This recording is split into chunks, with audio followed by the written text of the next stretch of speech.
Hi, it's Tom from FDS again. Thank you very much for checking out my Foam Fest video. If you haven't already, please do check it out and just look on my page and you can see what's going on this year. But I'm back for my own content this time.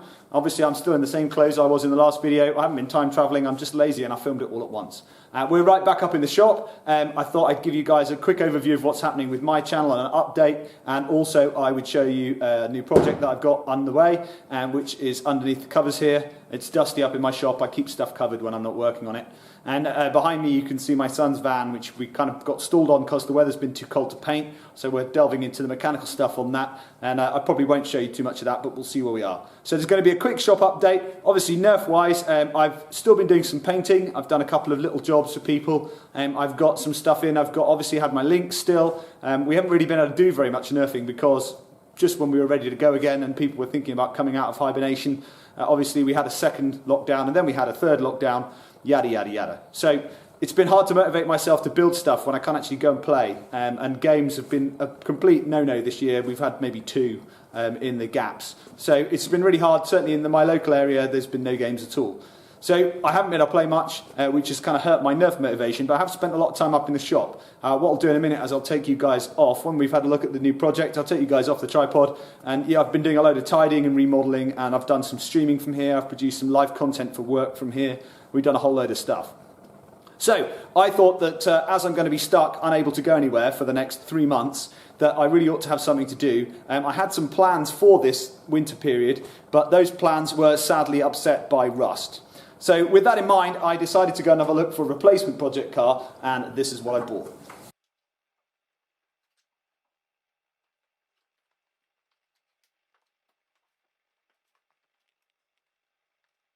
So what we've got here is a 1998 Mazda MX-5 Mark I, or a Miata if you're American. I'll give you guys a quick poop round it in a minute, but the lowdown is that it's a UK original car, it's not an import. It's a 1.8, it's an ABS model, so it's got the additional ABS stuff up here and the relocated washer bottle.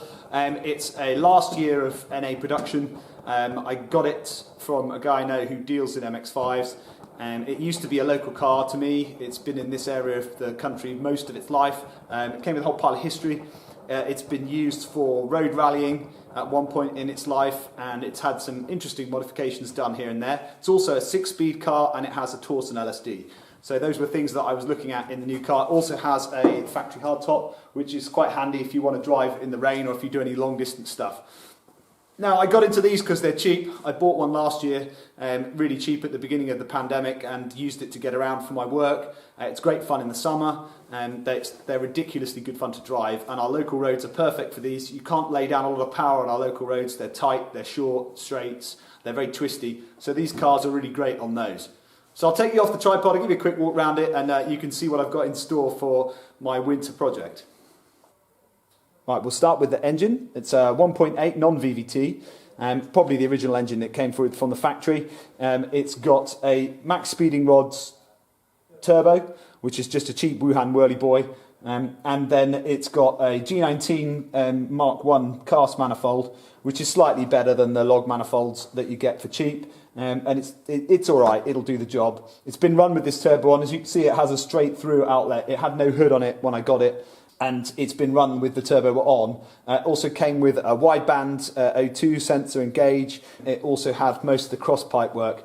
I could tell it was run with the turbo on because most of the back tyres were burned off on the top layer where it had done a couple of yard burnies. I think probably had blown the lower crankcase oil seal. So it needs a bit of tweaking here and there. What I'm going to do, I'm going to pull all this off, then repackage it all, keep it oiled up and carefully boxed away, get it all back to stock so I can run it for the time being, because I really want a decent ECU to control the turbo. I probably will use the cheap Wuhan whirly boy for now, have a whole spare block for this car, and I'll build a forged motor for the bottom end, nicely built bottom end, get it all blueprinted and put back together properly, and then my aftermarket ECU will control my VVT that's on that engine, and that will give me a nice strong base for this car. Even with this really cheap and nasty turbo, it'll be 200 brake at the wheels, which in something that weighs 1,500 kilos is plenty.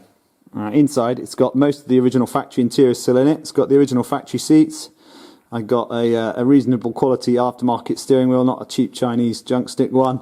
And then passenger seat, obviously it has the required Motorsport fire extinguisher, and then underneath here, tucked away, there's a full seat brace for the passenger, and that push your feet against the foot brace and it jams you back into the seat, which is going to be very handy because my son's a nervous passenger. He'll want to jam himself back in the seat. And then back here, I'll just angle the light in a minute, we've also got, there's a roll hoop, there's a full roll hoop with the harness bar and all of that stuff in, and the factory headliner for the original Mazda hard top. I haven't started on the interior at all yet, I've done absolutely nothing to the inside. So right now we're down in the guts of it. This is the front end, this is the main front disc here for the brakes, and obviously we've got the shocks and stuff, but I've brought you in here to show you the kind of condition it's in, which is not bad. Often they're very rusty up in this area from the splash panel and from all the water and salt and stuff coming off the wheels and getting knocked back up onto this panel. And they had okay rust protection, but not the greatest in the world, and the UK is a very harsh environment. I've got Bilstein aftermarket shocks, which aren't leaking. There's a bit of tar on them and stuff, and they want to clean. Again, strut top and the inner arch is all in good condition. The arms have got to come off. I've already started dismantling the other side. I'll show you what that looks like with it all torn down. And all of this is coming apart. I'm putting in all new poly bushes on the front, and I'm also putting in new ball joints, and the top ball joints are getting new covers because they're not worn. Bottom ones are getting replaced. I've got aftermarket discs, and I've got EBC green stuff pads to go on it, which are just a slightly tougher pad than stock. So at the other thing at the front end that it's got, which we can't just tilt you guys so you can see, right here, this is a massive checker plate bash bar, which is really useful on local roads because we have a lot of bad potholes, and generally speaking they're in very crappy shape, and these cars are pretty low. It also had some spring spacers in it which I've taken out, but yeah, there's a nice big bash bar there, and it's got a few silicone radiator hoses, not all of them. Plan for this is fairly simple. I've got to tear out the non-stock stuff for now, get it all running nicely. I've got to deal with the usual things like a proper service, deal with the cam, belt, all that kind of stuff, check the timing, and then get it all set back up and running. It turns over. I could probably run it with the turbo. It's run with the turbo already, but I don't fancy wasting time. I certainly don't fancy having that massive big hood exit thing here blatting into my shop. So I'm going to take all that apart, and then I'll keep all of that stuff, and we'll eventually, where the plan is to put a Mega Squirt 2 into this, so it'll have a new ECU which you can program yourself, which is kind of rad. And then once I've done the basic tuning on the Mega Squirt 2 with the stock system, then I can save up for the extra stuff. I need to make some parts or get some parts built for the exhaust. I need a decent downpipe, a few things like that. I've got to investigate all of that stuff, and I've had to scrounge up a whole load of exhaust parts because this didn't come with an exhaust. The guy had taken it off and just chucked it somewhere, and I've got to get this finished by April, so we're on a bit of a time crunch.